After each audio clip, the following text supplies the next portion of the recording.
Greetings, fellow investigators, and welcome back to our video podcast, Into the Darkness, where my friends and I play the Call of Cthulhu role-playing game. I'm your host, Tom Rayleigh. Our campaign is entitled A Time to Harvest. It was written by Brian Sammons, Charles P. Zaglanis, Glenn Owen Barras, and Mike Mason, and it's available on the Chaosium website. Jeff Wilkins is our game master, and this is Chapter 3, Episode 8. So, without any further delay, let's continue our journey into the darkness. Jeff? Thanks, Tom. So we had a pretty good episode last week of ramping up the tension, and then we kind of ended it. So now it's kind of like we have to jump back in, get our mindset in there. I see Rex has made a return. So last week we just basically, you guys came back from Canada. You settled back into the headquarters, Federated Oil and Chemical. And eventually Mr. Abelard invited you all to a conference, but then that turned into sort of a surprise party for, the night before you're leaving to go back to return to the Cops Corner. Everything was kicking off, party, and there was some champagne. Some of you were partaking in the champagne. I think, Danny, you were a little bit on the edge of being hindered. And then suddenly the lost power. Everything went black. Everything went quiet. Then it became, I think, apparent that there was something more going on, because you started to hear noises from the floor below you, which you're on the 5th floor. You were hearing noises coming from the 4th floor. At some point, you ventured out. You got the keys from Murdoch to the fire escape, and it's an indoor fire escape going down the one side of the building. So it's basically like a 10-foot hallway, stairwell at each end of the building. So it's like a long hallway, stairwell, long hallway, stairwell. You made your way down to the 4th floor. You heard more screaming. There was a gunshot fired. Rex has been acting strange at the least. He's been barking and growling. What's that say? Woof, woof. He's been communicating. Jerry, you were anxious to get to the basement because that's where the guns are, I think. So you kind of took the lead a little bit. The rest are kind of... As much as possible. Yeah, as much as possible. Yeah, the rest are sort of lingering a little bit, dragging behind. They just finished hearing the noises coming from the 4th floor. Jasper, I think you heard something a little unusual, and it was like, nope, let's go. So that was kind of the decision, I think, was let's forget whatever's happening on the 4th floor. Let's make it down to the basement. Which, by the way, you have the mechanic, Larry Neckler, is with you. He's the one that has the key to the door. I can't remember, Danny or Jerry? Did Murdoch give you the keys to the gun closet or the gun case? You give that to you, Jerry? Okay. Yeah. Is Larry 21 years old? Larry is 28. Oh. That spoiled that one, then, didn't it? I could have said he's got the key to the door, never been 21 before. So, yeah. Can't now. It's still a bit of a chaos there. The dog's barking. You got flashlights between, I think, do all of you have flashlights, or just some of you? Do you remember? I don't at the moment. I believe I do. Myself and Jerry. Yeah. Jerry. And I think Larry has a candle with him, but with the flashlights and trying to go up and down stairs, he just blew the candle out. So he has it, but it's not lit right now. So you've got the 2 flashlights, they're creating some weird shadows as you're going through these dark hallways. It smells musty in here just because this isn't a well-used fire escape. As Jasper pointed out, not cool that he had the doors locked. Yeah, so anything you guys want to do, or we're just ready to jump right in? I guess, right? Yes. Jerry, I want to get the door open and get the guns. Jerry and Larry had already started down the stairs, and Danny and Jasper and Rex and me, I was trying to get them to come along, but they were hesitating. Yeah. So, And then I think they decided, okay, you guys are right, and they said, all right, let's go. So they've now sort of continued on to. Well, for the record, I'm still concerned that we're running away from someone who might be hurt. That's true. Yeah, I think Danny had the same idea as well, and I definitely hesitated, thinking, should we potentially rescue somebody? I think Jasper was thinking the same thing. Should we rescue somebody, and then I think at the very last minute, last time, it was like, right, okay, let's get the guns. Although, we can certainly rescue them more effectively with guns. did I have my gun? I can't remember. No, that's the whole reason you were heading down to the basement. That's right. Well, yeah. 2 reasons, technically. The first reason was Abelard told Larry to go down and fix the fuse box. That was the first reason. And then the second reason was that's what. Yeah, I decided at last minute, yeah, let's go and get the guns, because I didn't want to face anything or anybody unarmed, you know. Mm-hmm. And then Tug had managed to somehow slip in his hunting knife, not necessarily on purpose, but probably because Murdoch let it slip through the security. So it's strapped to my leg. So, okay. If they finally decide to come down the stairs as well, I make them go past me, and I bring up the rear because I've got a weapon. I've got the knife. Okay. Also, did we not hear a gunshot? Yes. Yep. Yes. Yeah. That's when I started down the stairs even more avidly to get the guns. Mm-hmm. So who's at the front? Are you at the front, Jerry? Yeah. Yeah, I'm just like, go, Jerry, go. Jerry and Larry are first, and then Get the guns. the two of you. And Jasper, you have Rex on a leash, right? I do, yes. A long leash. Yeah. Yes. So you're just past the 4th floor door. Jerry, are you actually like waiting for them to catch up to you, or are you just like, no. Come on, let's go, and you turn and you just walk them along? No, but I'm pulling Larry along because I have the keys to the guns, but Larry has the key. Do we need a key to the floor? You should, yeah. Then Larry has the key to the floor. Correct. So I'm pulling Larry along. I'm assuming he's eager to get down there as well, but I'm trying to hasten him along if he's not. I think in my mind, the way I have it is you're sort of like, come on, let's go. Larry's sort of stuck in the middle where he's like, he wants to go with you. He wants to go. At the same time, he knows that Jasper, Danny, and Tug have kind of lagged behind. Right. So he's just lagging behind. He's heard Danny make up his mind to say, just get the guns. And Right. so if he continues to hesitate, I grab hold of his coat. And, Yeah, no. I just meant in the sense that you guys are somewhat staggered. You're not all right. in a clump. Is what I'm just trying to say. That seems accurate. Yeah. So, Jerry, you're coming up to the staircase going down.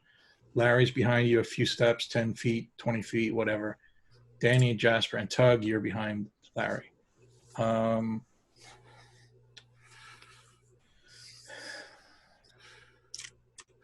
If I notice he's that far behind me, Larry, come on. Okay. Yep. He tries to hurry up. He's a big guy, actually.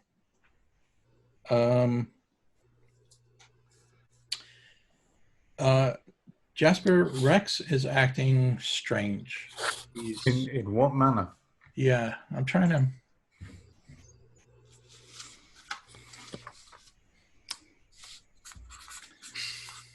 figure out how to explain that. So he's barking aggressively, but yet he's not. He's not He's not pulling at the leash to try and get away.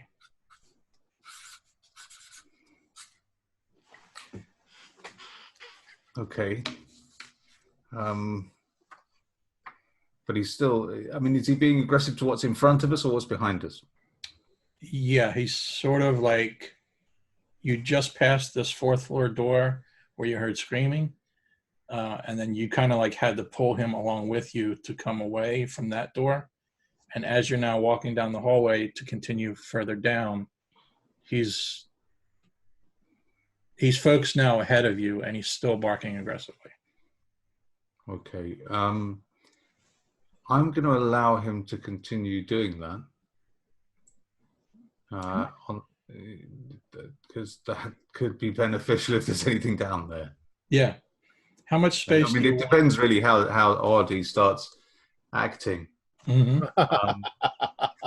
And if it gets too strange, yeah, then,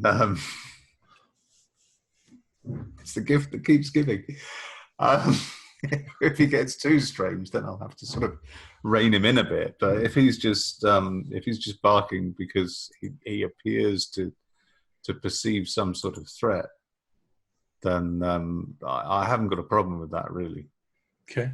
Unless anyone starts shouting out, "Shut that dog up" or something, then I'm sort of inclined to just let him keep doing that. Mm-hmm. Can you give me a sense of who between the three of you, Jasper, Danny, Tug? Tug, you said you're in the rear because you have. I'm in the back, making sure nobody's coming up behind us. Okay. So I'm constantly looking back.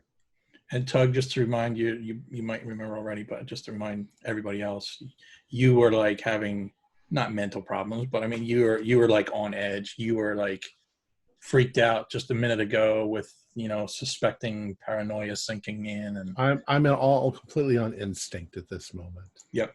I want my friends to survive. That's all. Yep. So is it Jasper first and then Danny, or Danny then Jasper? I think, yeah, it just in terms of the fact that I'm being dragged along by Rex, I think it's probably me at the front. Okay. Yeah. Much as I would like it not to be. And can you give me a sense? So you got Jerry up ahead of you. Larry's just a few 10, 20 feet behind him. Can you give me a sense of how much distance you are behind Larry? I suppose about 15 feet. Okay, that's fine. All right. We're catching up on them just because I'm being tugged along by the dog, so we're moving We had faster. We had hesitated when Larry and Jerry had already started down the stairs. Yep. So the way I'm picturing this playing out is Jerry was gung-ho, and then he saw you guys lagging, so then he started to lag himself. Now that you decided, all right, let's go, you're stepping up the pace, and so it's like we're catching up. Train catching up. Right. So, Jerry, you get to the next stairwell down. You start heading down. You don't hear or see anything. Right? Just that's your goal. That's where you're headed, right? Oh, you're muted. Sorry. Is Larry right behind me now? Has he he's caught up catching yet? up. He's all right. Then I'm going. Yep. Okay. I'm going for it. All right. You get to, let's see, 4th floor, 3rd floor. You get to the 3rd floor. You're about halfway down the hallway. The other guys have pretty much caught up to you, within reason. Rex is still going crazy. He's still barking. Could you all do a listen roll?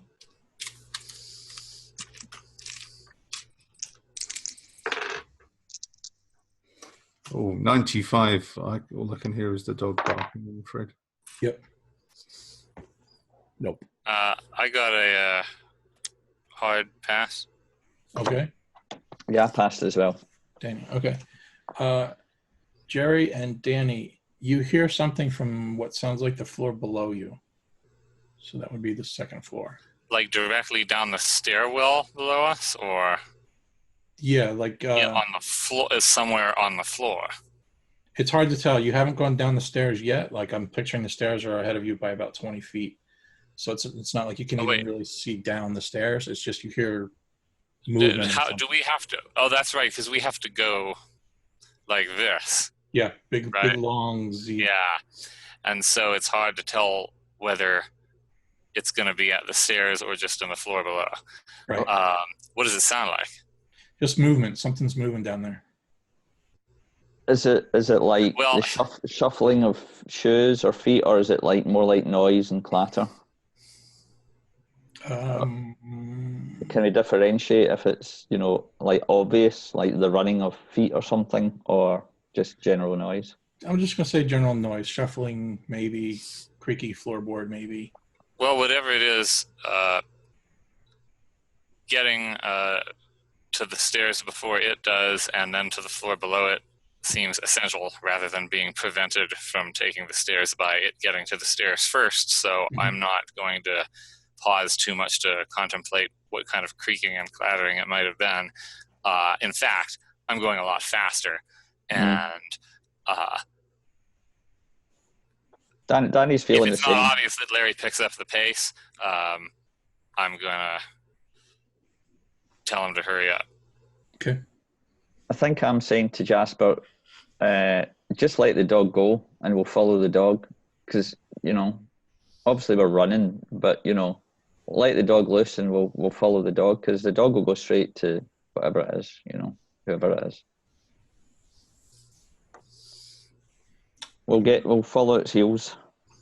I think the adrenaline, just now, for me anyway, the adrenaline is like pumping and it's frightening, but it's like, I think we all probably feel like we're under attack, you know, so.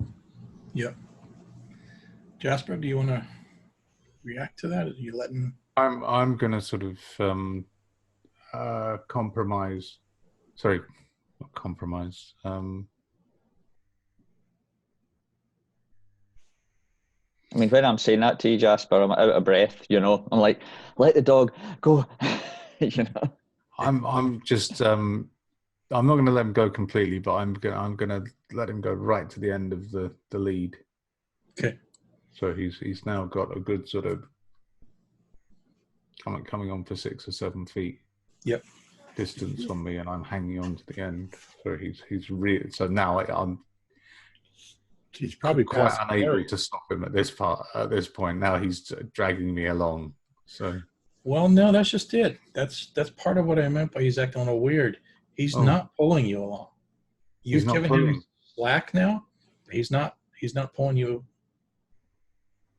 Oh. He's maybe nervous of the smell. Yeah, he's anxious about it by the sound of it. He maybe saw something white on the stair. Could be down there on the stair. Something white with clogs on. Jerry, you managed to get to the bottom of the stairs, and as you're coming down the stairs, you know, you break the viewpoint, the viewing angle where the ceiling is, and you can see down this dark hallway. You shine your flashlight. There's 2 figures, like in the middle of the hallway, coming your way. Figures in the sense of looking like humanoid figures? Yeah. Coming down the hallway. Yeah. At a run, at a leisurely pace, at a brisk walk. At a shuffle. A shuffle. A lurking shuffle.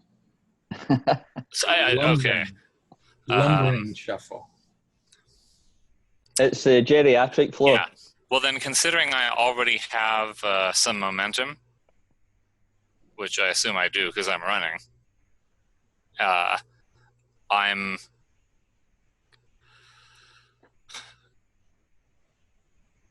gonna charge. I'm gonna charge at them and try and knock the first one down with the flashlight. Is it a sturdy flashlight? I hope.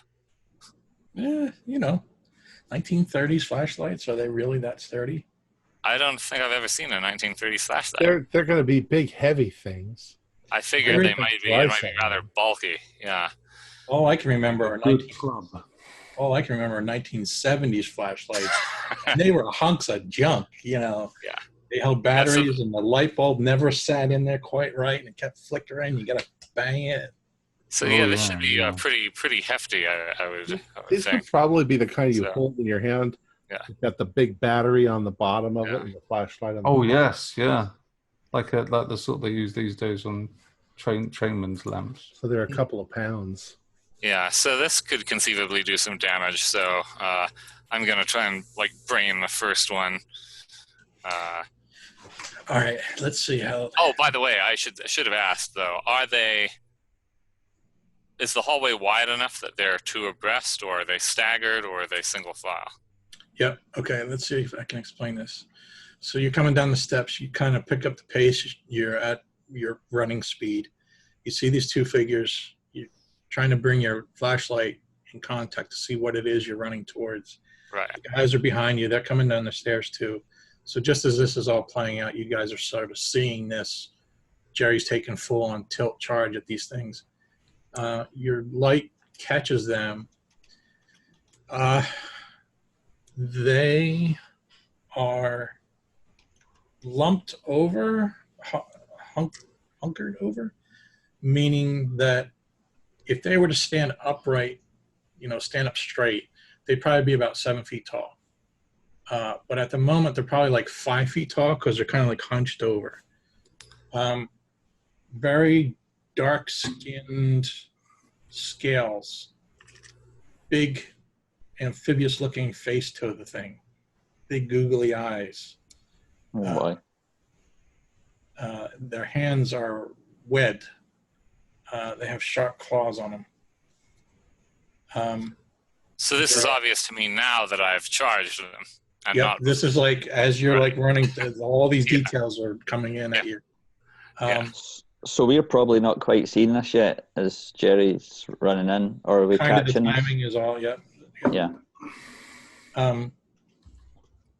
You asked about the hallway. So the hallway is approximately 10 feet. It's fairly thin, and they're larger creatures, but they are staggered somewhat. So there's one slightly in the front of the other one, and slightly to the side. So there's definitely a first one. Well, that's the one I'm going for. All right. Anybody else want to say what they would like to do?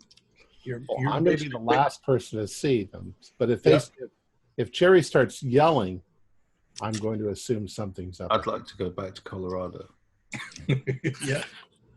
I kind of want to respond to what Jerry's doing. I mean, what are you doing, Jerry? Are you shouting? Are you running for them? I think you said you're running for them, but what's your kind of... I'm not shouting because I'm afraid that if I do, Larry will run away, and he has the keys. So I'm hoping that he'll be behind me before he realizes that he might not want to be. Otherwise, we might not be able to get in the basement at all. So... But you are charging them, yeah? I am charging them. I mean, I'm certainly not trying to be quiet, but I'm not making a battle cry. I'm not shouting to, what are they?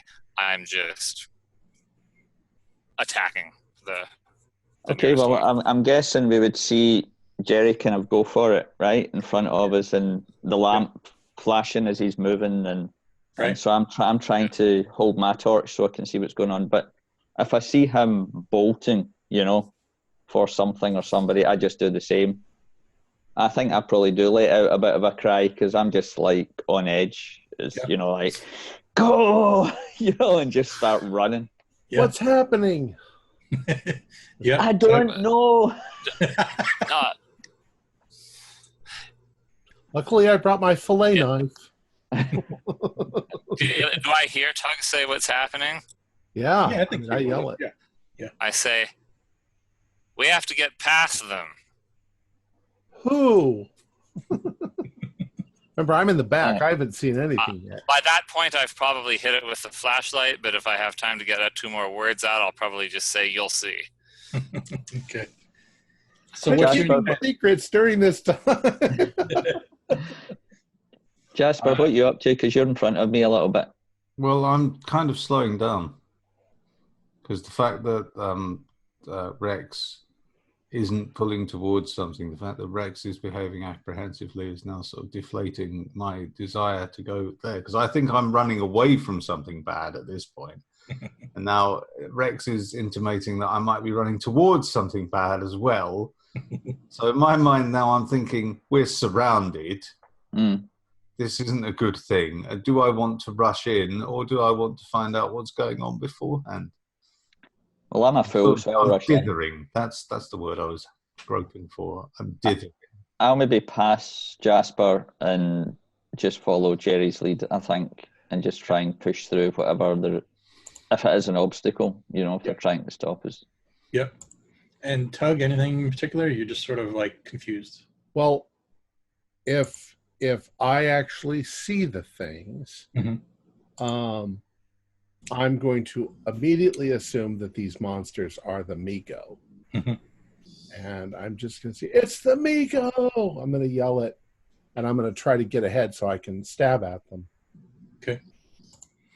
All right. Like running, you're like pushing past Jasper. Well, they're all in my way. Yep. So you're just trying to get by them and get to the fray. Right, and push them out of the way, or push them into safety. But yep. I that'll take a couple of rounds for me to get up there. Okay. Yep. All right, Jerry, give me a sense. What are you trying to do? You're trying to just clock him in the head with the flashlight? That is exactly what I'm trying to do.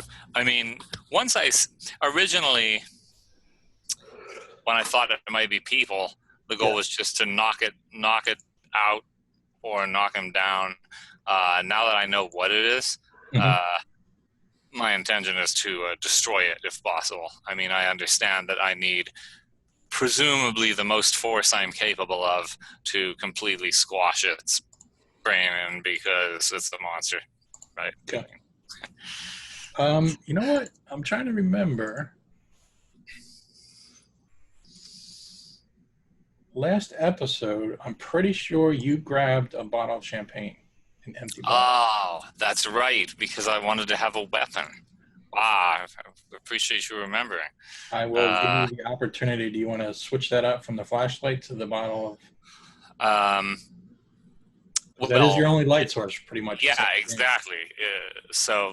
I'm glad you remembered. So, in that case, yes, everyone else should be able to see a lot more clearly because the light isn't going all crazy. But I'm not shining it like right at the horrifying faces either, because I want people here not freaked out. I'm trying to shine it so they can see where the bodies are. Okay. Well, I think in my case, I'm trying to dazzle them and shine it right in their face. So probably spoil that a bit, but yeah. Because I'm guessing the corridor's pretty dark, right? So yes, it was pitch black. So if we shine a torch right in their eyes, they're going to be blinded even for a few moments, That's a good point. So go ahead, Jerry. Let's do a brawl roll for it. But I'm definitely still aiming for the head. Yep. Okay.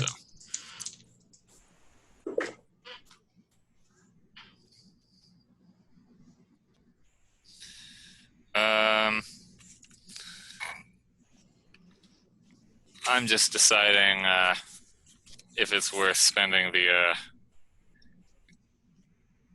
Let's see.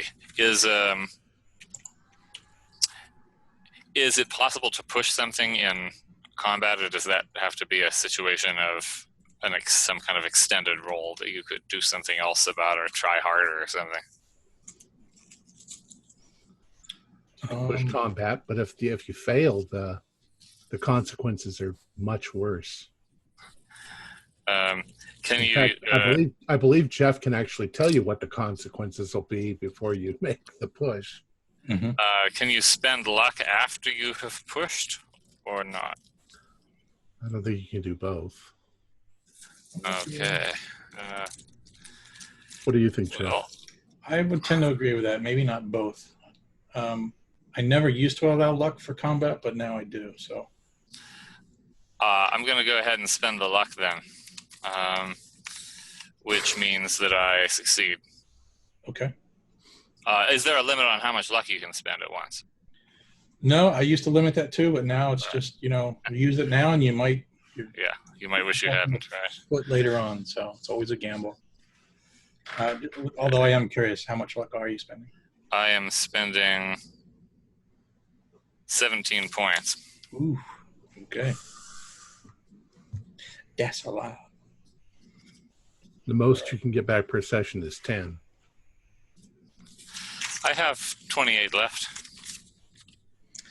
All right. And if it eats me, I'll have none left. So, yeah. All right. You clocked this thing on the head. It tried to swing at you because clearly it saw you coming, so it wasn't like a surprise attack. Surprise in the sense that you did attack, maybe, but some crazy guys coming at him with a bottle. So yeah, you clocked him on the head. Roll damage. You have damage for a bottle. I'll treat it. I didn't remember I had the bottle, so I didn't look that up. Do you know? 1d8 for a what do you call it? A club. Cush. Yeah. Well, does it do more damage because it's a bottle that might break? If it breaks, maybe we could treat it as a medium knife. Okay. So, I suppose whether it breaks relates to how much damage it does? Or is there a percentage chance that it breaks? I think, like, for instance, the wall to your right, the outside wall is a brick wall. So if you tell me you're going to smash it and use it like a knife, I would allow that. But, like, for right now, you're just using it as a club. Okay, I see. So it's not going to break just because I hit it with it? Probably not. And not when I only did 2 points of damage, I actually think it probably does not break. You said 1d8, right? I rolled 2. Champagne bottles are quite sturdy. Yeah. It's definitely Under a lot of pressure. I think. Isn't there a really good video with the Queen trying to hit the side of a ship with the bottle and it just won't break? Yeah. All right. Danny, I think... in case it wasn't clear, by the way, though, Jeff, I'm not planning to stand and fight. I'm prepared to... I realize I don't have any moves left, but if it matters to how this is set up, my intention is to hit it and get past them, not to, fight a duel against 2 frogfish monsters in the hallway.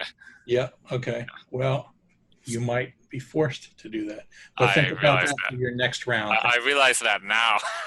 Right. Right. So, Danny, I'm going to give you the next option. What do you want to do? Okay. I'm not good at unarmed fighting, so really I'm not sure how this could work, but I'm really wanting to use the mass of my body and the momentum of it all. So whether that's my size and my strength or what, I really want to do kind of what Jerry's describing, to ram one of them and try and knock it off its feet and get past. So I'm kind of barging, barging in, like with my shoulder, like like a football tackle or something like that. Okay. Maybe use my shoulder, but while I'm running, really pick up the pace. I'm trying to keep the light in the creature's eye, whoever the first creature is, in its eyes, and just shoulder in. So let's treat it as a brawl for the shoulder hit, but then I'm going to ask you to do a dex roll after that to see if you can. If you pass the dex, you'll continue forward. If you fail the dex, it'll be like you hit a brick wall. Yeah. You know what I mean? So...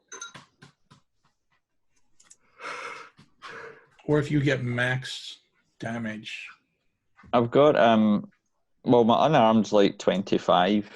So is that the brawl then? Yeah, I think so. I can't use my size of 70. You should have damage bonus because of that, right? Yeah, 1d4. Yeah. Well, I totally failed an unarmed attack. Okay. And then I'll do dex. And I failed my dex as well. Okay. What happened? I'm going to ask you. How does that play out? Well, maybe I was too intent with trying to blind the thing, and I kind of slipped. Maybe there was some of the champagne on the floor that was left over in the bottle, and I slipped. I didn't go on the floor, I don't think, but I maybe bump into the creature and kind of stumble ahead. Don't really do it any damage because it was a bit of a disaster. So I'm maybe halfway between. If you said they were staggered, I'm maybe halfway between, maybe past the first one, but somewhere around where the second one is. Potentially on my way to hitting the deck. I don't know. Okay, so I'll just say that you maybe slightly off balance, maybe kind of missed the first one. Your momentum carried you through, but now you're kind of stuck between the two of them. So there's one in front of you and there's one right behind you. Yeah. At the same moment, there's this thump, thump, thump, and you're hearing this thump as you hear Tug coming running down the hallway behind you. Yay! Tug, come on, Tug. My knife. Tug, what would you like to do? All right. Well, if I see this thing in front of me, and once again, I'm assuming that it is Amigo, but from your description, I think it's more like that thing.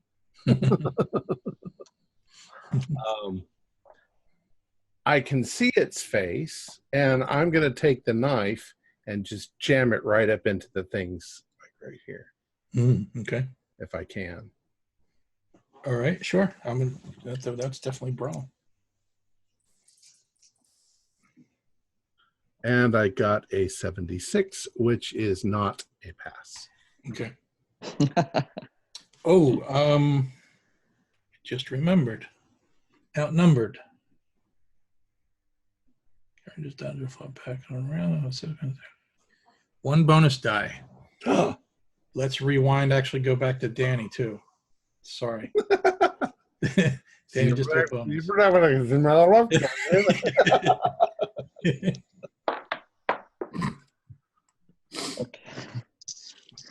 Okay, so the second one was a fail as well. That's what I thought. It was written in the stars. Go ahead, Tug, bonus die. Ooh, 50, which is, in this case, where's my... Come on, Tug. 65, yes, so 50 out of 65. Okay, nice. Damage. That's a big knife. 1d4 plus 2 plus db. Wait, where's my d4? 1d4, 1. Plus 2, 3, plus my bonus dice, which is 1d4. So 2. So 2, 4, 5. 5 points. 5, nice. Okay, just for clarity, I'm going to name this one number 1, and the one behind it is number 2. So okay. So jammed my knife into its neck. Yeah. It met some resistance. This thing's got like scales on it. And this thing looks like a fish, right? Yeah. So I thought they looked like giant lobsters, but, seafood. Jasper, anything? How is Rex behaving at this point? So I've been thinking about this earlier, and I came up with the idea that, so imagine yourself, you're hiking through the woods, you've got your dog companion with you, and suddenly you see a grizzly bear up ahead. A smart dog would probably bark, carry on, go crazy, But if you were to say, get him, boy, a really smart dog might realize, I'm about to attack a grizzly, and I don't want to do that.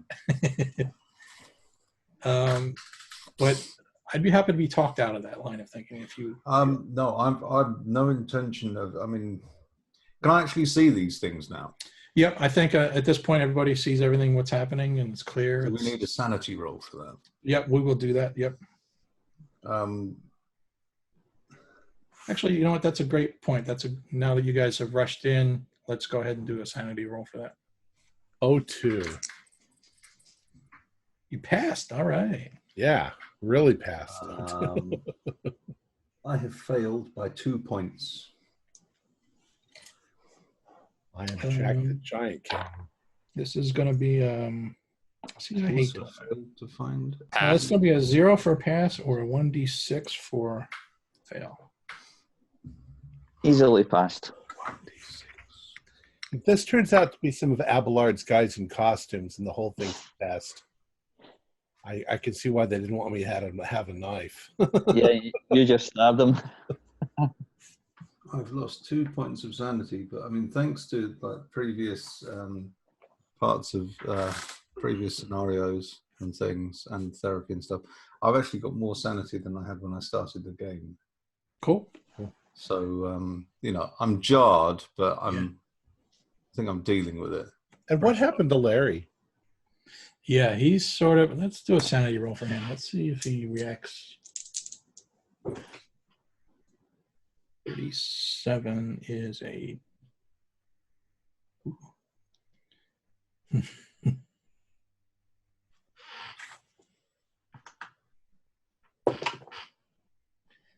Larry is frozen like he's just seen a ghost.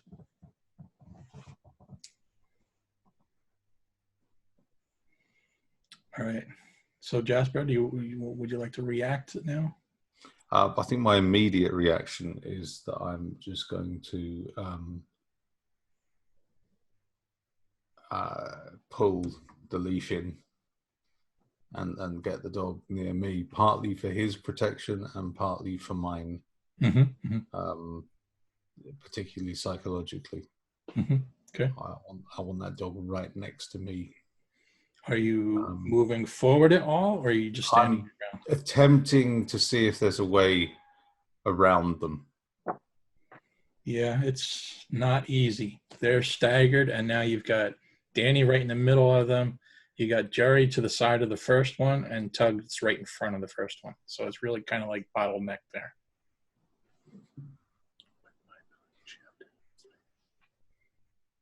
And Larry's just in front of you, standing off to the side with his arms down to the side.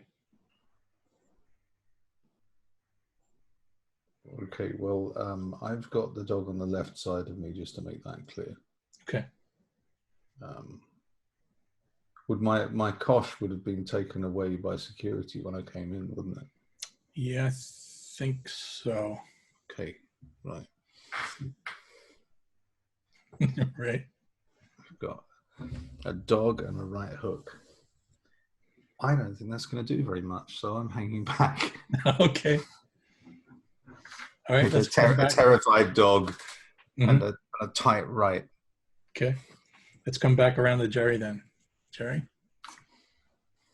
It seem like it did very much, like how did it react when it was hit in the head with a champagne bottle? Did it seem to do much damage? Not really.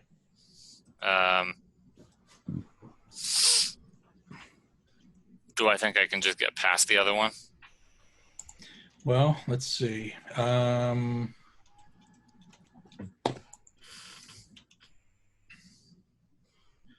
2, or 3. Danny is actually in front of you. Danny has stumbled his way in front of you.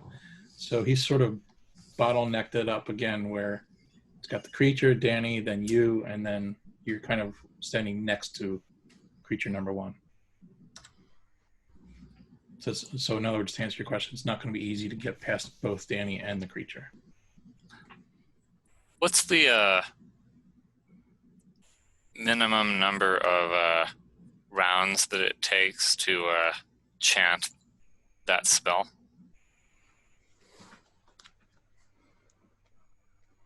I remember what it does. I don't remember.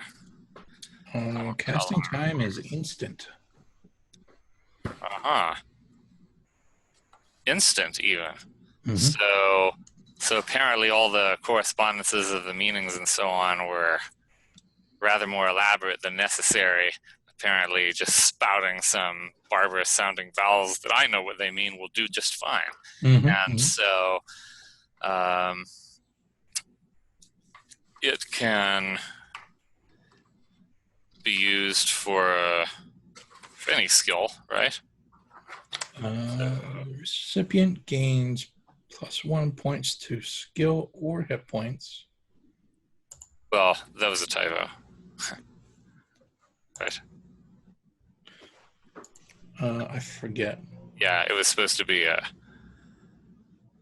Plus 10? yeah, Right? a Okay. +1. Yeah, Or something to a characteristic. right. Cannot Now, be used on POW or EDU. right, but can it be used on oneself? Yeah, the only so what I've learned, and I think I told you this one time before, what I've learned is the sanity also applies to each time you cast it. Yeah. So I'm going to say if you cast it on yourself, you're going to be rolling sanity for the casting recipient and casting it. So you're going to get double sanity. Well, I'm not going to rely on casting it on someone else in this situation. So, And just to be clear, there's also the option 2. You see that also, right? You could grant a bonus die to somebody else. yeah.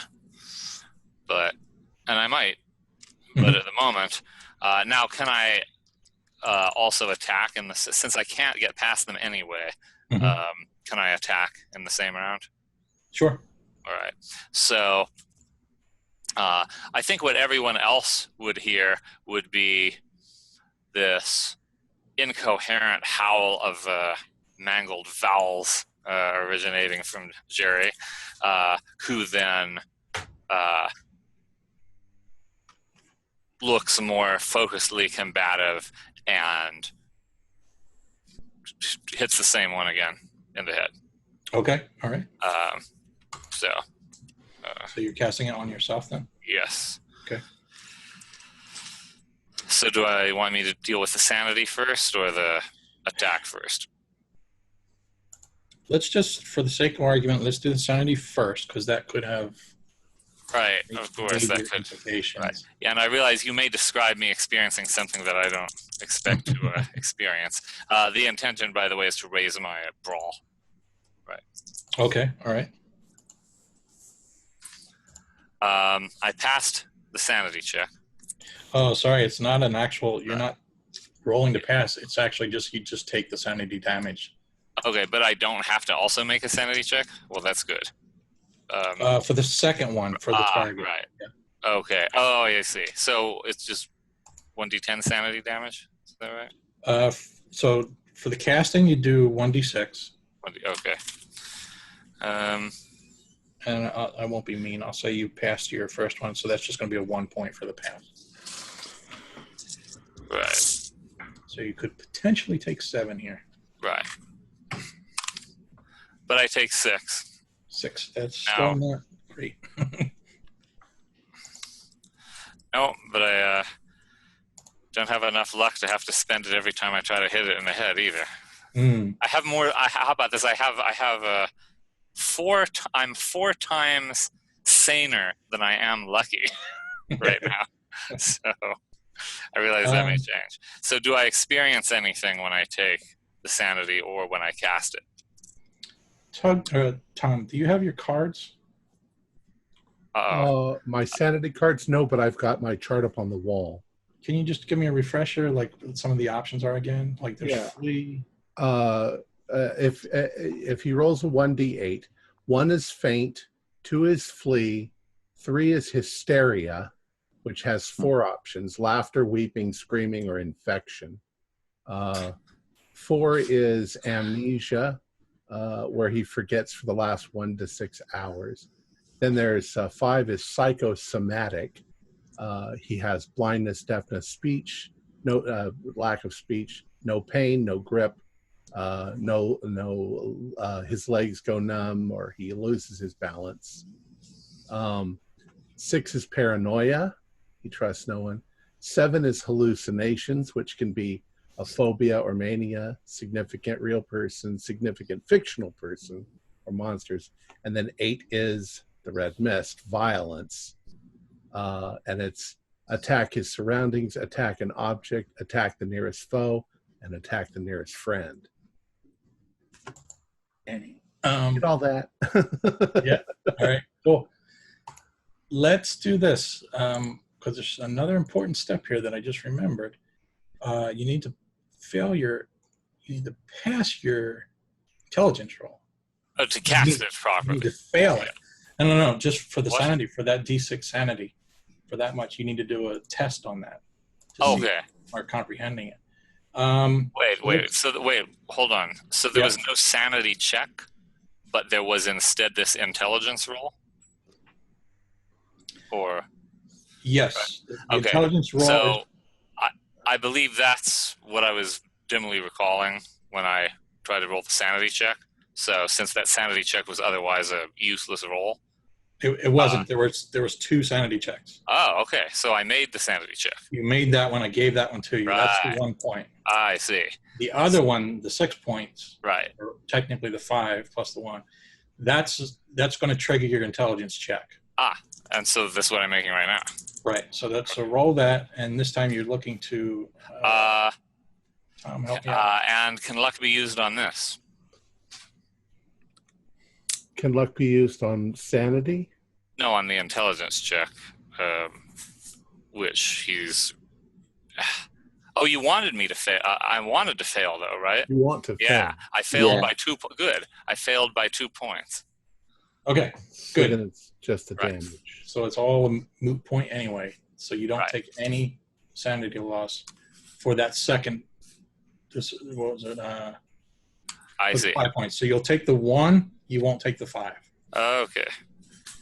Whew. Right. So the 5 were because of the understanding of what was happening would be Yes. much more horrible than what's actually happening. So now, did you actually roll your attack yet? No. So let's do that. All right. That was worthwhile. So I can't. Okay. Actually, yeah. This is an extreme success. Extreme. Okay.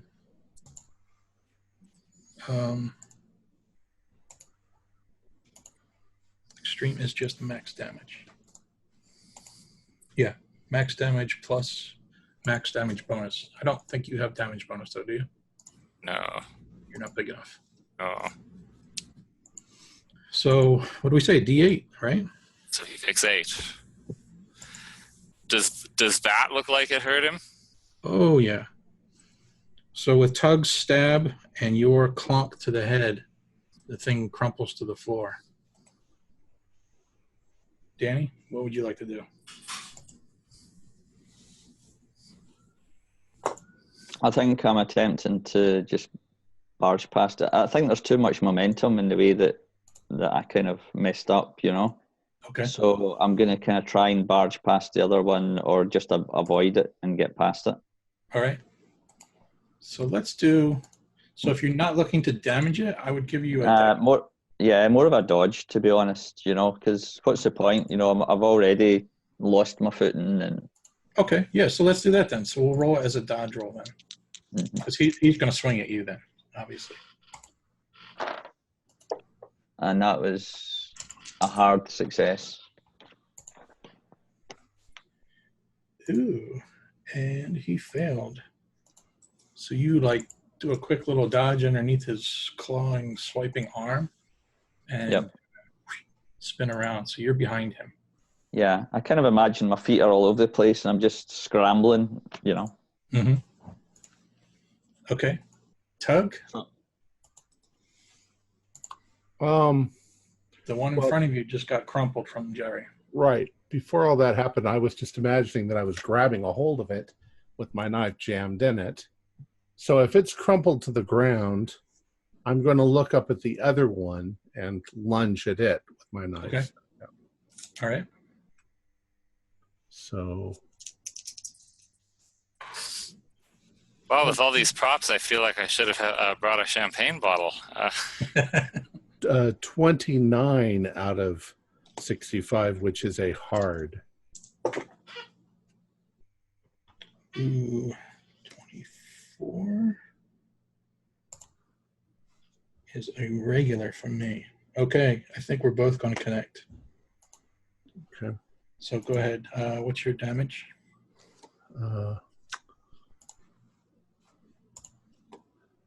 6.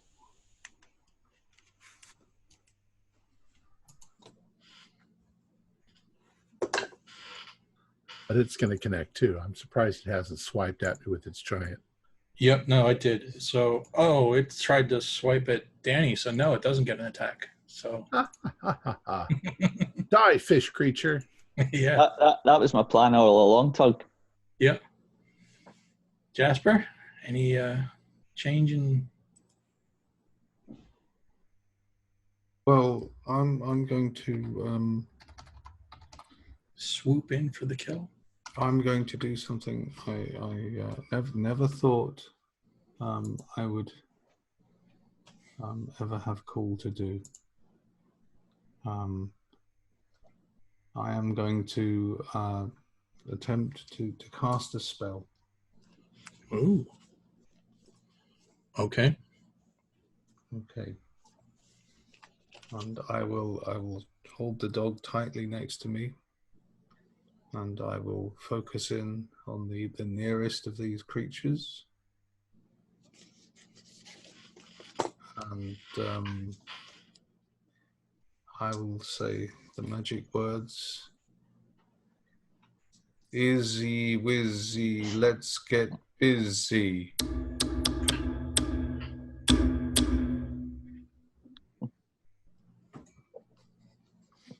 Jasper, stop fucking around. No. And I am trying to reduce its sense of sight.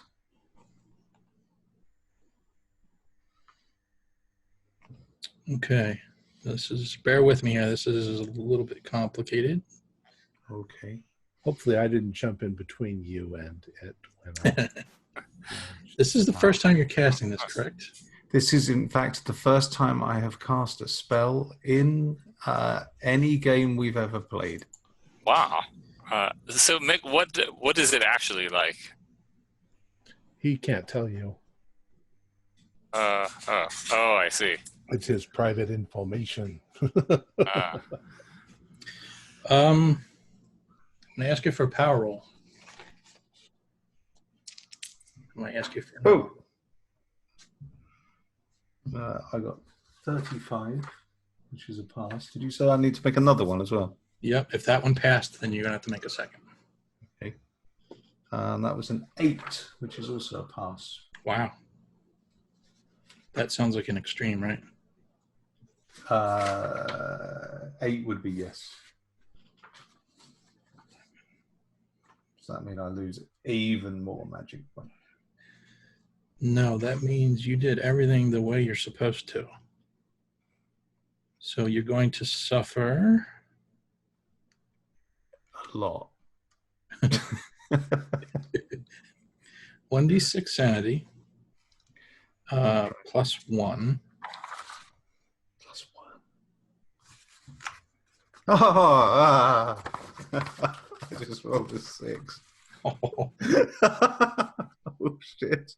That's No, gonna I be think the same. temporary insanity as well then. I think the same should apply then. You're going to have to do an intelligence roll and try to fail it.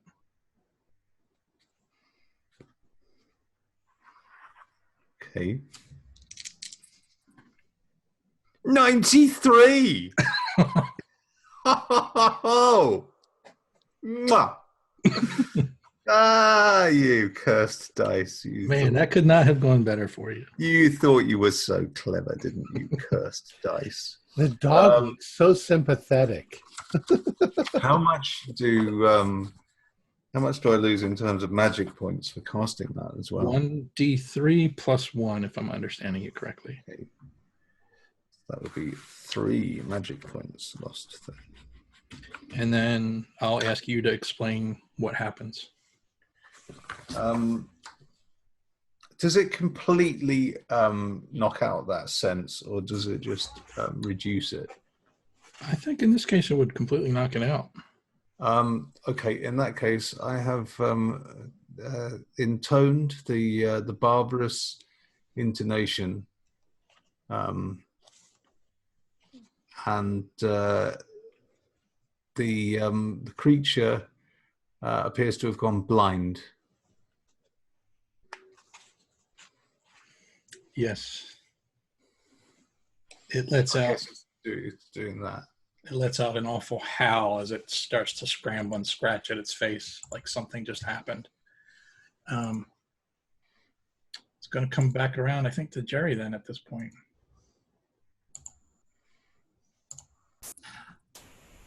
Well, I certainly attack it. All right. I'm going to ask you to do an intelligence roll for real quick, an idea roll. Yeah. I made it. I'll just point out that if you see this thing scrambling at its face and like covering and like it's in pain and yelling, it might be better to just run past it. It's up to you. I thought about that, but I don't know how long this will last. Mm-hmm. And it might be able to come after us down or get my. I mean, I'm in the lead, but it's gonna maybe be able to hurt other people once it wears off. So, Okay. So since I'm feeling so effectively combative, I'm Sure. gonna go ahead. Okay. Okay.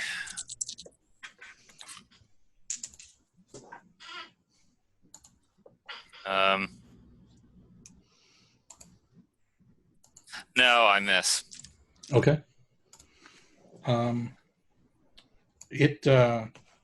It just is falling, so it like, you know, an arm shot out towards your general direction, but it was like not anywhere close. Wait, I have a question. 2 questions. Do I not get a bonus die of some kind, both because A, it's blind, and B, it's outnumbered? The blindness affects my rolls, and the first attack does not get the benefit of being outnumbered, so you're getting the first attack. First attack in every round doesn't get or the first attack on a particular target? For like each round, I think. Okay. So like had you gone right after... Right. No, you're at the top of the round, so it resets, I think. Okay. So like if you hit it, then Danny gets a bonus. Oh, I see. Right. Okay, so I miss. Yep. Danny, you're behind it. What do you want to do? So beyond where I am, is there a door? The stairway leading down. Yep. There's no door. Right. I think as I'm looking back, one thing crosses my mind in all the madness that Abelard wanted to capture the Meagle. So if this is a Meagle, then I mean I can't capture it. I've not got any rope, or although there's a lot of us. But maybe kind of a slide to a halt when I realise something's happened and it's struggling. I see Jerry going for it and nothing happens. So I think I'm probably close enough to try and swipe it with my foot to just trip it up. Okay. To try and knock it off its feet, while it seems to be distraught. Okay. Sounds a little bit cruel to me, but that's all right. But then we can maybe capture it. Okay. So go ahead. I'm going to consider that a maneuver. Danny, do you say anything out loud about your intentions? Fall, you monster. So what am I rolling here? I'm going to count this as a maneuver. You're trying to trip it. Well, remember, I'm kind of on top of it with my knife jammed in it. So. Oh, that was the first one. You haven't attacked the second one, I don't think. Yes, I did. Yeah. I got 6 points damage. I told you that I lunged off the other one. You're right. I apologize. Yep. All right. Okay. So that changes things. I was forgetting that Tug. Does that mean that it was still within the rounds of damage that would produce an outnumbering bonus, or not? In other words, has it come back around to Tug? I don't think so, because it didn't really attack Tug.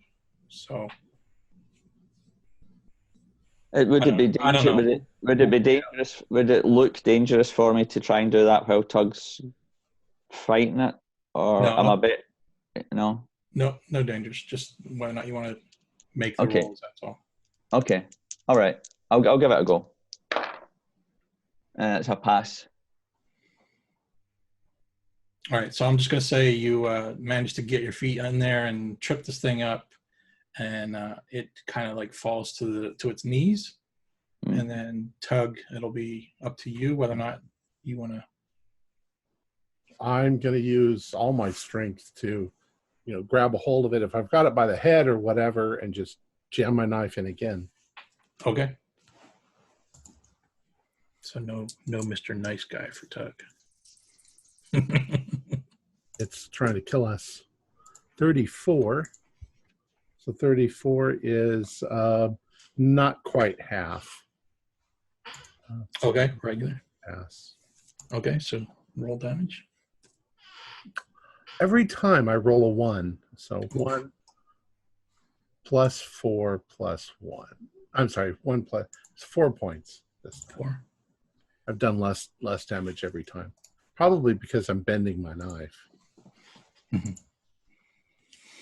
All right, so your knife goes in. You definitely are like seeing damage here. I mean, this thing is not in good shape. Is it leaking blood or some red blood, or is it like something greenish else? Gray Icker. Yeah. It's screaming in pain. It's fumbling around with its eyes. It can't see. I'm shouting at Tug, capture it! Don't kill it. Let's capture it. I'll come back to Jasper. Anything you want to do? I'm going to do a power roll to see. I'm not listening to anything you're saying. I'm going to kill this fucking thing. I'd like to try and just sneak past the one I've blinded. Okay. While dragging a barking dog with me. I'm going to ask you for a dex. Just don't get a crit fail.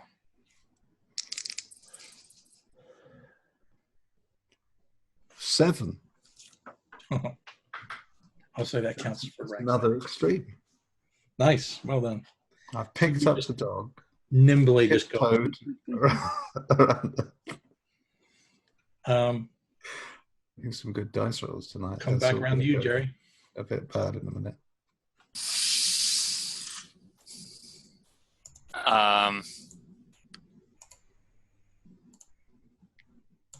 And this thing is, if it stood up, it'd be 7 feet tall. Mm-hmm.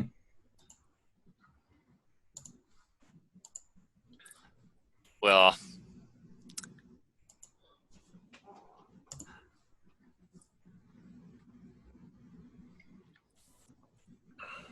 and potentially you stronger or empowered just now, Jerry.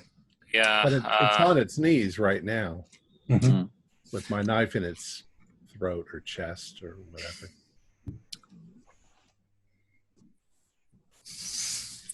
I have a... This might be a long shot, but I have to ask just because of what Danny said. If I successfully make a biology check, would I know how you would knock a fish unconscious without killing it? I mean, like... With a heavy instrument. Yeah. Well, I have a blunt weapon, so it's conceptually it's not ridiculous, but I realize these aren't people.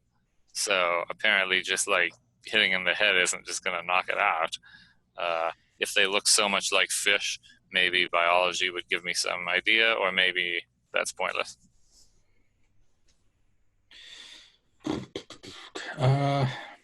I will just say that if you express your intent to me, I'll let you roll that. But if you roll max damage, then no. Well, good. I will try it. So anything other than max damage, I'll give you you can be a non-lethal blow. All right. Might be pulling up a little D&D rolls there. I'm not sure. It doesn't matter. I apparently haven't quite adjusted to whatever it feels like to be magically empowered and keep rolling worse and worse. So I just completely miss. Okay. Hopefully you don't hit me in the head. It wasn't a fumble, but I don't know, Jeff. Is any miss in melee likely to hit your friends?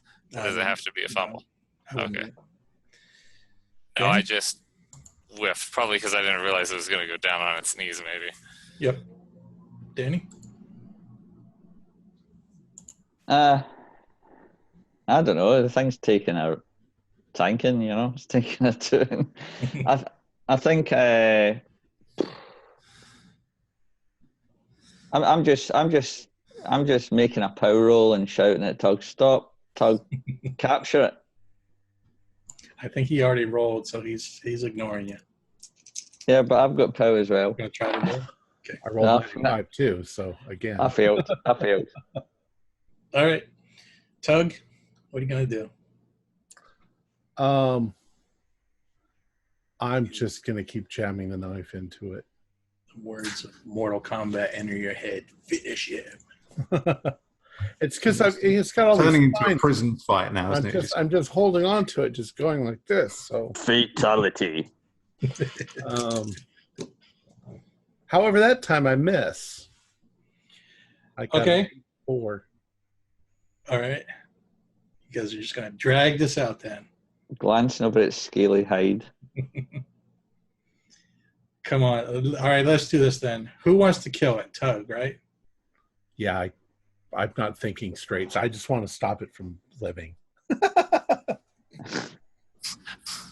If that's the same thing as killing it, then. Fish and chips for dinner tonight.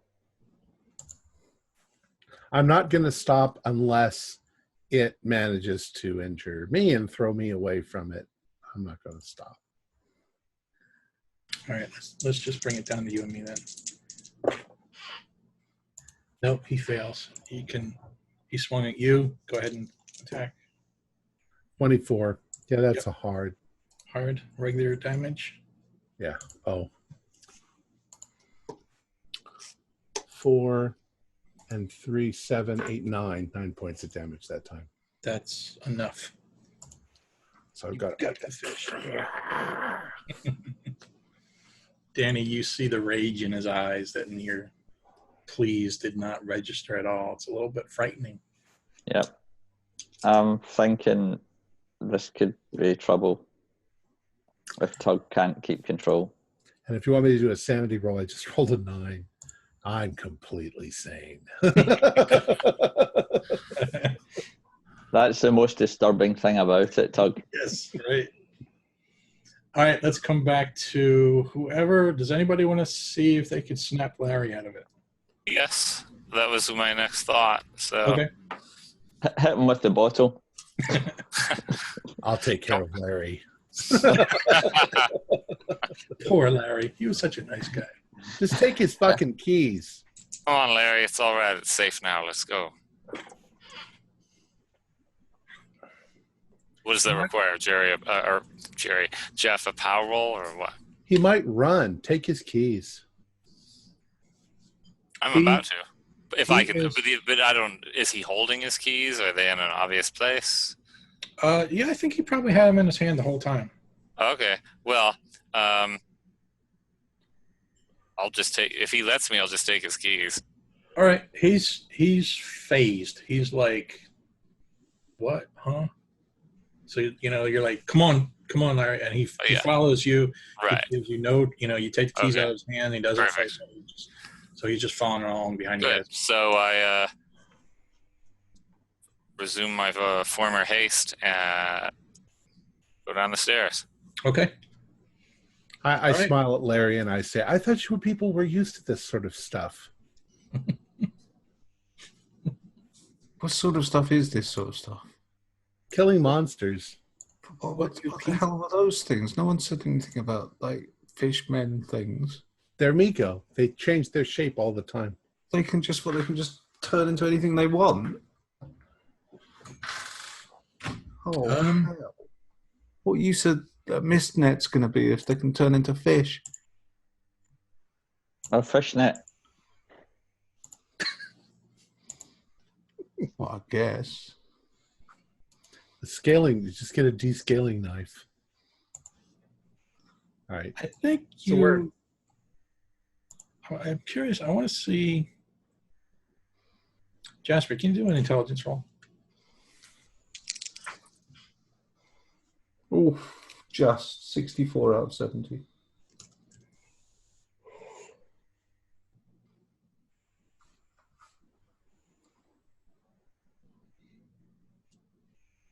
Private message.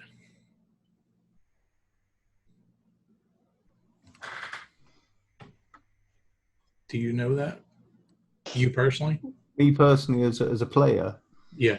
as a player, I know that. Yes, my character does. Okay, right. All right.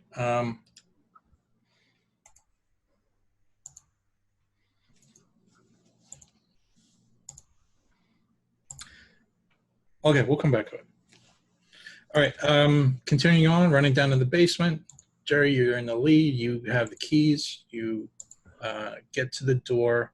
The door is actually knocked off the hinges, the fire escape door. When you get to the door of the basement area, it's closed, but it's not locked. So you can easily enter in. It's all wait. Easily enter in, yes. But if it's not locked, and it's of course supposed to be locked, this might be an occasion for stealth. Okay. Now, of course, I realize I'm relying on a flashlight, but I'll shut the light off first to see if there's any light already coming from the basement. Is there? There are, yes, there are lights on. I wait for my eyes to adjust and try to stealthily enter the basement in a non-key jingling kind of way by putting the keys in the pocket in the least jingling way that I can think of. Okay. But I keep the flashlight at the ready in case I need to switch it on for whatever reason, and I still have my trusty champagne bottle. Okay. So yes, this is a time for... Oh, but I hold up... holding up the bottle looks like I'm going to hit something. I try to just sort of motion... I'll hold it low, right? Like, sort of low to everyone to... Are there people right behind me, or am I, like, way in the front? Okay. Yeah, they're right behind So I'll hold it, and then sort of maybe with the flashlight hand try to shh, and I'll be stealthy, okay? Okay. Does that require a stealth check? Sure. Okay. That's an extreme success. Nice. So, assuming my eyes have adjusted, what can I see down there? So you open the door. You just you're going in. Well, I'd like to look cautiously through It's the just door. like it's like, so it's late at night, right? It's there's not really anybody there working, but like people leave their lights on. Right. So this is a lab, so there's Okay. probably experiments in the process. So there's some ambient light, basically. Okay. Not every light in the basement is turned on, is what I'm trying to say. Right. So what can I get a look at before I start creeping around in there? It's all quiet and empty. It seems like there's nothing or nobody here. Does telling me it's quiet include an automatic listen check? Or Yep. I'm just telling you. Well, what's the layout like? The first room is like it's a lobby for the research department, and then it opens up into, there's a door that leads into like the main lab area, which you guys had the tour of earlier. Oh, that's right. That's where you saw the creatures in the tanks of water. Right. And then there's another room where there's a workspace, and in that room is where the gun cabinet is. Get the guns. So I'm going to stealthily make my way in the shortest way I can, unless it involves little places where something could be hiding and jump out at me. Okay. I think just with everything, Danny just runs in and starts searching everywhere. I follow right behind him. To searching everywhere, like in the lab area, I mean? Yeah, I don't know. Did we know where the guns were? I'm just looking for the guns, really, I'll just say that one of you, or maybe all of you, noticed it in the tour that it's in that one room. Yeah, so can I ask, as we pass the glass container, the water, Uh-huh. are the creatures still in there? They're not. That's the ones that were just attacked. Right. So I shout that to Tug. They came out of the tanks. The guns are through there. Get the guns! Well, Tug. Jerry, this way. Bring the key. What's going on? so Jeff, I'm already doing what I'm doing. Okay. And I'm not actually even responding to this manic, this way, keys business. I'm just doing what I'm doing. Because Sneaking about. it's not like they're not going to open it without the keys. Okay. Okay. So could open you without the keys. So when Jerry eventually turns up, Tug and Danny are standing there like this. We're ready. The one thing I will say. I originally, when you were making so much noise, I thought maybe you were trying to attract a diversion in case there was anything lurking down here. I didn't realize you were just trying to get my attention. Jerry, those creatures came out of those tanks. They were already in here. And they I came noticed out. the tanks. That doesn't mean they're the only experiments down here. Yeah, so we need the guns quick. So I stopped bantering and opened the gun case. Okay. I'm imagining a claw of arms and hands reaching in. Everybody's trying to grab their guns and get the.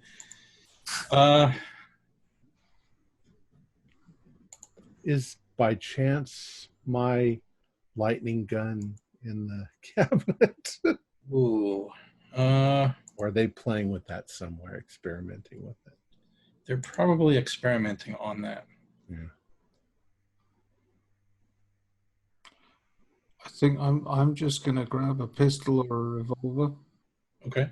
I'll get whatever I Check that it's loaded, and that's about it. Okay. whatever I've been trained on in the last couple of days. Okay. I don't Yeah. care about anything else. I'm getting my pistol and looking for extra ammo. Okay. Yep. So yeah, if I can get the rifle I was practicing with.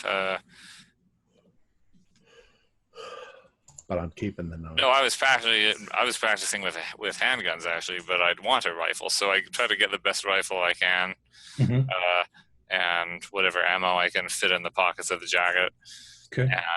And I mean, are there more than we can carry? Like, are there extra handguns? Yes. Okay, well, I take a few handguns. Take all of it. I'm picturing you like carrying it like arms and loads. Yeah, that doesn't do us any good. But Right. Actually, Jeff, is there a really small handgun also, like a sort of I don't know, Sure. what is it, a Derringer? The little, Yep. Yeah, I'll put that one. I'll take one of those too and put it in my coat pocket. So you're carrying The a other guns rifle. The other guns are in my belt, right? So You're carrying a rifle and what? 3 guns now, or still 2? the little pistol in the coat pocket Okay. and 2 at the belt. 2 at the belt and the rifle. Yeah, I'm setting the champagne bottle down. Okay. All right. Everybody's loaded up then? I have a 32 caliber, that's all. And my Okay. knife. Gotcha. Danny, do I need to ask you to do an intelligence roll in regards to the water tanks? Do you know what No, I'm trying to say? No, I realised those creatures climbed out the water tanks. Yep. So that's what I was That's what I was saying to Jerry. The only issue we might have, once we all start loading up with guns, I'm like, was there any more tanks? Because there was 2 creatures. Was there more than that? I can't remember. There was a total of 8 tanks. Oh boy! I said, I just explained to the guys, we better start looking for these other tanks in case they've escaped or they're already roaming. Well, now we got to go upstairs and rescue people Upstairs. with guns. Yep. If you see a fishman, shoot him between the eyes. If you see a fish, man, shoot it to disable it. Jasper- Surely Mr. Abelard wants them alive back in their tanks. Fuck Mr. Abelard. I want everybody to survive that's human. They can get more fish people. Jasper, you notice that Rex kind of pulls you a little bit, and falling down behind one of the desks is one of the security guards, and he's basically been like torn in half. Oh, Christ. Go ahead. Roll the dice. Jasper. Yeah, well, I think I'm going to have to. Danny's not looking in that direction. Oh, I've rolled a 13. I've rolled a 13. I'm just like, yeah, it's just another dead guy. I see a lot of them these days. Mm-hmm. You were prepared. All right, what are you guys doing? Look, let's get back upstairs. Upstairs. I have a feeling that I simply bolt for the door and go right back upstairs. I'm not even waiting for them, and I've got that gun. Yeah. Okay. All right, well, I'll follow Tug then. Oh, I do bother to load the rifle and the pistols. Is there by chance flashlights down here? Ooh. Go ahead. Are Roll. there? Okay. Roll it. Because I can't run back in the dark, obviously. No, I didn't pass my luck roll. Who doesn't have a flashlight down here, by the way? I think it's Tug and Jasper and Larry. Larry has an unlit candle. And the dog. And is there anyone? Did Jasper not get a firearm? No, I picked up a pistol. You did. Does anyone not? So everybody has a gun? Mm-hmm. But just so Jasper has a pistol. Okay. Yeah. I give Jasper the flashlight because Well, I you can't. see, the problem is, I've on my other hand, I've got a dog. Give me the flashlight. Yeah. It's a small Okay, well, dog. so in that case, I run to catch up with Tug and because he's run off with no light, right, and give him the flashlight. All right. Okay. I've got the flashlight. Okay. So now that I've caught up to Tug to give him the flashlight, I'm with Tug, and I guess we're both headed upstairs, right? Yeah. And I'm going to yell out, does anybody need our help? I'll just carry the dog. Danny's shouting up to you, Tug. They could have killed everybody upstairs. That's why I'm finding out if anybody's still alive. Go, go, go. We should get back up to the 4th floor. That's where we heard the gunshot. Shoot anything that looks fishy. Or spidery or crabby or like those things that were on the table. Oh my God, were those things still on the table? The half-human things? I guess I didn't look, so. The snowman or the whatever. There's things with webbed fingers, I think. Yeah, you would. I don't know. All right. You said two different things. You said I didn't look, and I didn't look. Okay. All right. All right. You are running up the steps. Your intent is to save the remaining people, dispatch the other enemies. You get to the 4th floor. It's all quiet. But you hear commotion above you coming from the 5th floor. Okay. Keep going. We want to at least look in the conference room where we were.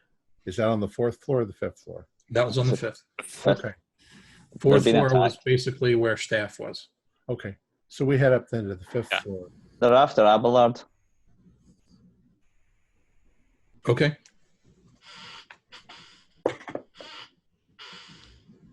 Oh, hold on.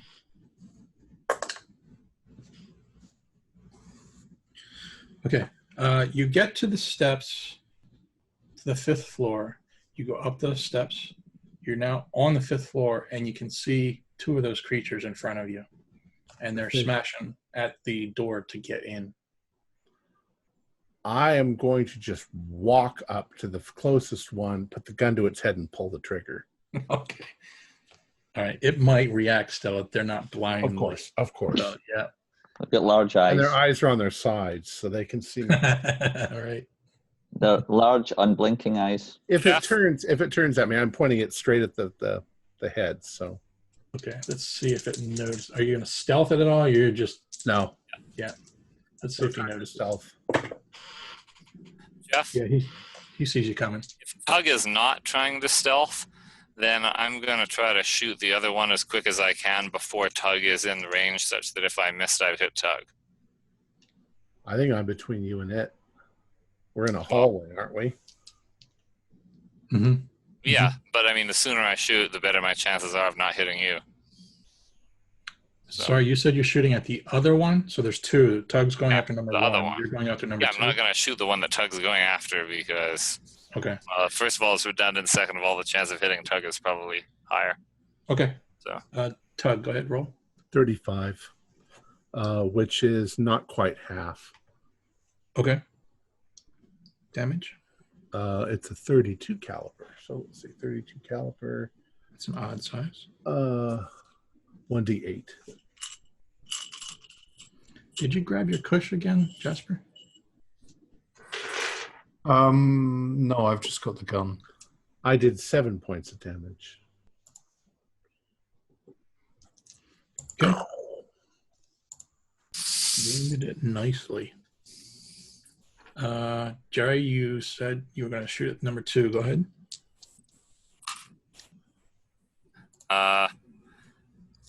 So is only a 0-1 truly critical? Because I rolled a 0-2. It's definitely extreme, but I don't think Seems like it it really might be. matters, actually. It's just as long as you get extreme. okay. So now I don't think we actually specified what kind of rifle they got for me. I just wanted the best rifle so that they could get. So, Well, just for the sake of time, do you have the stats for what you had before? I think it was D10 or yeah. something. Yeah, what was I thought there was a D10 plus something. D10 Plus, plus. I mean, if you yeah. have it on your stats, Yeah. in other words, I don't want to waste time. It was a looking at D10 plus 5, as far as I recall. it. Good. So I don't have to roll, right? You still have to roll to hit. Yep. I did. I rolled a 0-2. Oh, right. Okay. Sorry. Yep. So damage. So should do 15. Okay, right. So it's a crit. You still impale. So it's 15 plus a dice roll. Ah. Hold on. Don't even bother. Headshot. Yeah. Headshot. You both got Danny? headshots. You just did a better job than I did. Danny or Jasper? I would just be, if I'm behind Tug or alongside Tug, I would, as long as there's no danger of shooting Tug, I'd shoot the same creature he's shooting anyway. Sure. Go ahead. Yeah, pass. Okay. And good. damage is 6.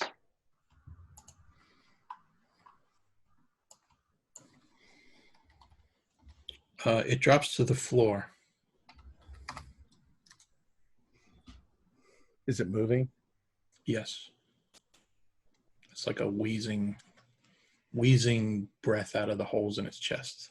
Let's make sure there's no other ones about. Well, you said there were only 4, so Or was there only 4? 4 tanks. No, there was more than that. Oh, were there? There was Yeah. 8 tanks. Oh, okay. Let's keep searching, guys. Well, I'm going to put my foot on it and shove it out of the way and knock on the door. Mr. Abelard, are you okay? Okay. You hear Murdoch from the other side of the door. He says, Tug, is that you? It's Tug and the rest of us. We got the weapons. You hear him sliding things out of the way, and he eventually opens up the door. The door's been like damaged, but it's not, there's like claw marks and scratches, but yep, he opens the door. We killed 4 Migos so far. He's shocked. Jerry, you got some spare guns? Yeah, I also said they look like fish people. Right. Okay, I hand Murdoch one of the pistols. Is Mr. Abelard in there also? He's back in the conference room. Wait. This is the We office. just got in the. That's right. Okay. So I hand Murdoch one of the pistols. I say, assuming those fish things you had in your tanks were Migo, that is, because that's where they came out of. Yeah. Mm-hmm. How important is it to get one alive and back in its tank? That's always important to Mr. Abelard. Well, As long as it's not jeopardizing anyone's safety, there's 4 left, and We heard a gunshot from the 4th floor on our way down. It was silent now, so there may not be anyone left alive there. Okay. We got to So go find anybody who's left alive. Yep. So Murdoch is like, I can't leave Abelard, so I'm afraid this is on you guys. Okay, we'll get a bonus for that. Let's keep going, guys. Yep. I give him the smaller pistol. Okay. Also for Mr. Abelard. I say, in case Mr. Abelard wanted something. Okay. Thank you. Do you have anything else we can use to subdue one? How are we going to restrain one and get it back in the tank? That's up to you guys. Where's the power? That's a good question. Nobody thought of that when you were down there. Is it all the way in the basement? Fuck. Yeah, that's why Larry went with you. Is Larry still with us? Yeah. He's not. Oh, he's Make, not. make an intelligence roll for Larry. Go ahead, let's do a group luck roll. How does that work? Everybody do Everyone. a luck roll, and I'm looking for the majority of you to pass. I rolled a 13. 9. Should I admit that I rolled a 95? Yes. Extreme success. 3 passes, 1 fail. Nice. Yeah, as you all are like looking at each other, like, "Where's Larry? I thought you had him. I thought you had him." Suddenly, Apparently, a the power, 95 is so bad, I don't even Larry remember who? realize Larry's important. Yeah. the power comes back on. Ah, Larry. Now they can see where Larry is. Yep. All right, let's go. Yep. But I want to take note as I step out of the door back into the hallway. Are the dead fish people still there? Yes.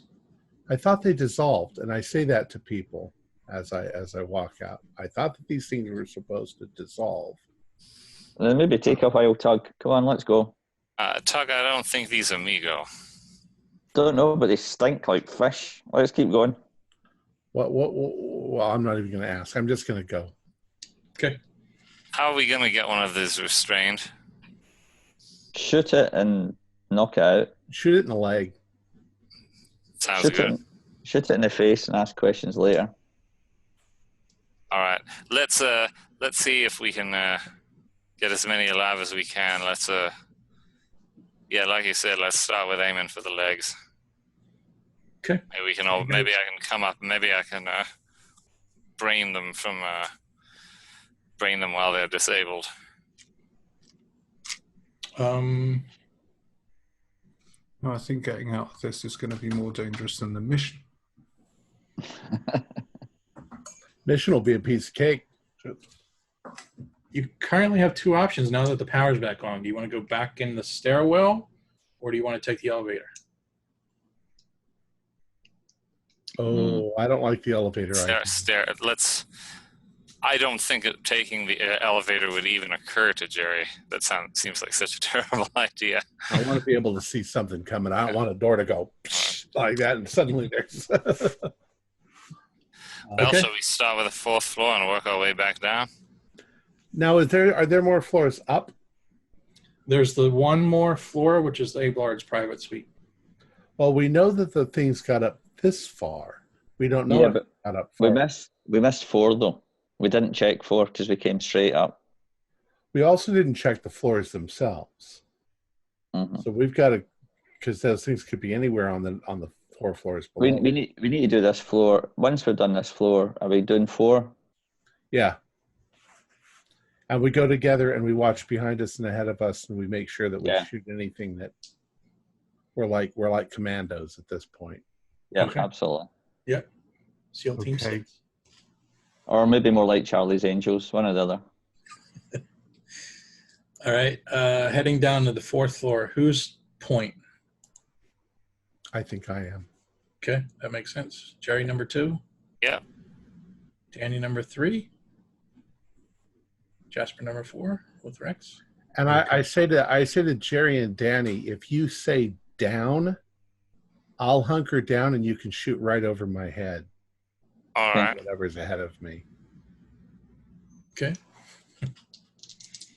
All right, you make it down to the 4th floor. The door has been knocked off the hinges. Seems to be all quiet. Yeah, fishy, fishy, fishy, fishy, fishy, fishy. Oh, it's just There too is a quiet. smell. There is a I smell. don't think that's the kind of lure they respond to, Tug. We follow the smell. Yeah. I'm going to try to be stealthy. I'm hoping Tug gets the hint. Yeah, I'm not shouting anymore. Okay. Tug, what are you doing? Well, I think my tactic would be as long as I can see ahead of me, I know there's nothing there. So if I get to a door, I'll kick it open and be ready to shoot. And if there's nothing inside, then I'll move on ahead to the next door. Kind of like you'd see in the movie, but it just seems natural, the natural way to do it. I don't know commando stuff, but I'll try. I failed my stealth check. I'm trying to position myself so that when Tug does that, I could shoot properly. And I'm probably distracted by the attempt to position properly, and I'm not being as quiet as I think I am. the lights are on, so if something pops out into the hallway, it'll see us. As long as we see it first. Yep. All right, so you open a door to the 4th floor. There's a kind of a long hallway that leads straight ahead of you. There's a hallway just off to your left, and a little bit at the end of the hallway, it also goes to the left. So it's the same floor plan on every single floor. It's basically what you're familiar with from the 5th floor that you were on. So it's basically like a little island, couple rooms, and then the rooms are all around it. So the hallway just does a complete circle. It also seems to make sense to me that there would be some marks on the floor. Yeah, exactly, and that's what I was. Water, a slime trail. Yep, exactly. There is a body at the end of the hallway. You can see at the end of the hallway, laying on the floor. Does not appear to be moving at all. And then as you walk forward a little bit to look down the hallway to your left, you see 2 of those creatures are hunched over what you assume is another body. Hunched over a body. Tug, duck, and shoot. Like, get down on your knee and shoot, and we'll all shoot. Okay, remember, we're aiming for the leg. Yeah. So can we take one round at least to aim to hit that thing in the knee or something? I think since Jerry already failed a stealth roll, I'm not going to make you guys roll, so they have heard you. Right. So they look up and they see you. So But they're still, 30 feet from us down the hallway? Yeah, that's true. Yeah. So we can take the time I'll to... give you that. I'll give you that. I just say, Gives come them on, time. come on, you fish creature. Yep. It just gives them time to stand up and start heading towards you guys. And Jeff, I was looking at the wrong thing on the gun before. It didn't matter, but it's really 2d6 plus 4. Okay. So that's the correct. Assuming you want it to be the same as the other gun. So 2d6 plus 4. Yep. it's the Lee Enfield. All right. So I shoot. I'm sorry. You tell me. Go ahead. Yep. I got a 37, which is. Oh crap! My guns are not very good at all. I miss from this far away. Okay. Unfortunately, I also missed. Even with your bonus die of aiming? Oh. And how does the bonus die work again? You just roll an extra time. Roll a d10. I got 05. Oh, wow. Nice. Wait, Jeff, you roll a d10 and change one, or you just re-roll? Just roll twice and take the better roll. Assuming you missed the first one, you get to re-roll the d10. Okay. Wait. I got a hard success. Nice. Tug, you got an extreme? I got an extreme. I still miss. Max damage plus dice roll.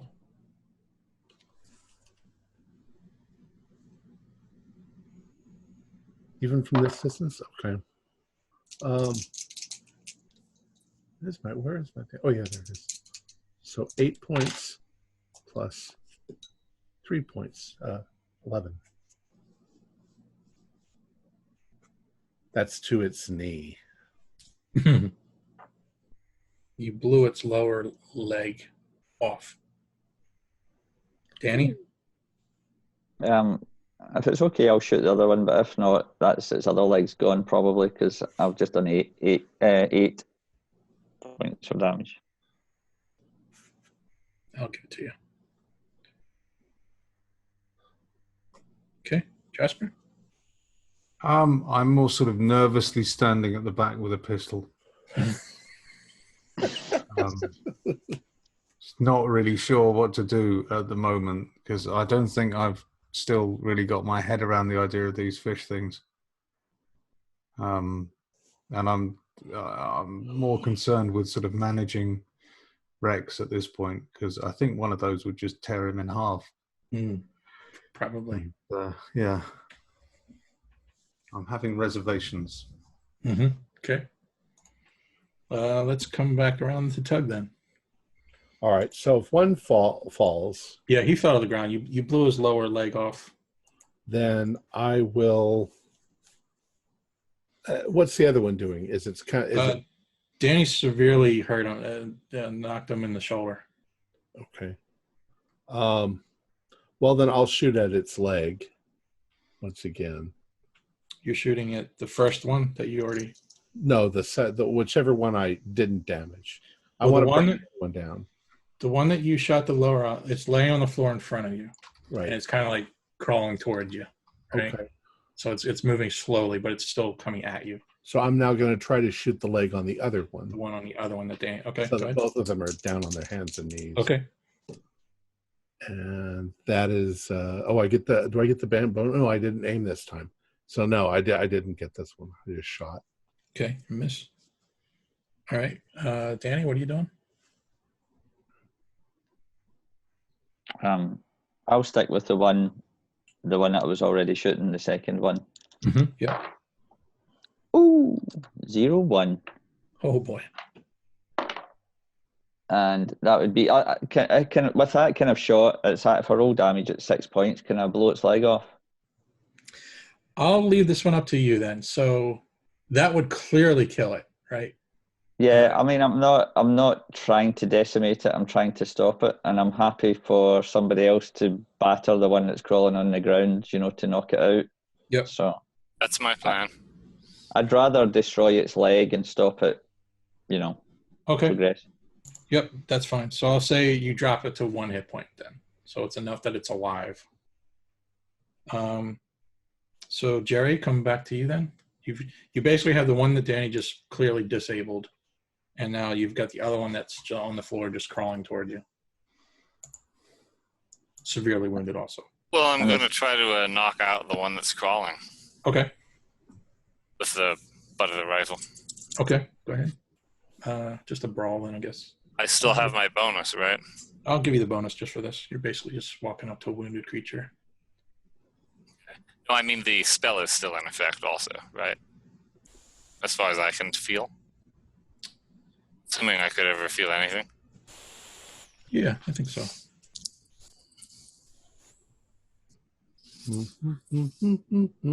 Okay, well, I made it anyway. Okay. So you managed to also, we'll say, bring it to 1 hit point, so it's alive. Okay. Barely. We have to find something to tie it up. Yep. That's easy to do. Danny says to Tug, another day in the office. I sort of look down at it and I say, I hope these things don't suffer too much.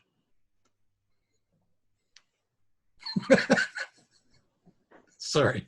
See, when we had cod the other day, when they gave us a meal, do you think we were eating? I forget it. I don't know. 2 weeks ago, we didn't know there was anything else out there but humans and dumb animals. And these creatures have different kinds of shapes because these guys stink bad. Let me just make sure I'm understanding this, Tug. A minute ago, you were in a red mist frenzy stabbing these things. Now you've just shot these things nearly to death, and now all of a sudden you're saying, I hope they don't suffer? well, Yeah, no. he's unstable. I'm Yeah. unstable. Yeah. Okay. Danny realizes you're unstable. Actually, there the change is because a minute ago we were fighting for our lives because we were fucking terrified. Now we've got the advantage. We've got the guns. We know what we're going. Now I kind of feel sorry for him. Now we're badass. Really? That's cool.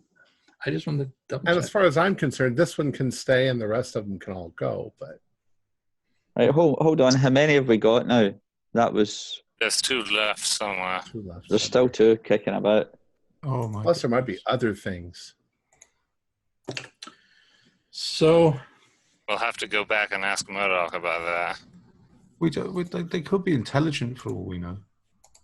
Well, and at least what we're kind of realizing at this point, at least I am, is that it's not an invasion. That the power went off and the things, whatever was keeping the things in the tank, switched off, and they got out. Well, that's it, isn't it? They're probably just trying to get out.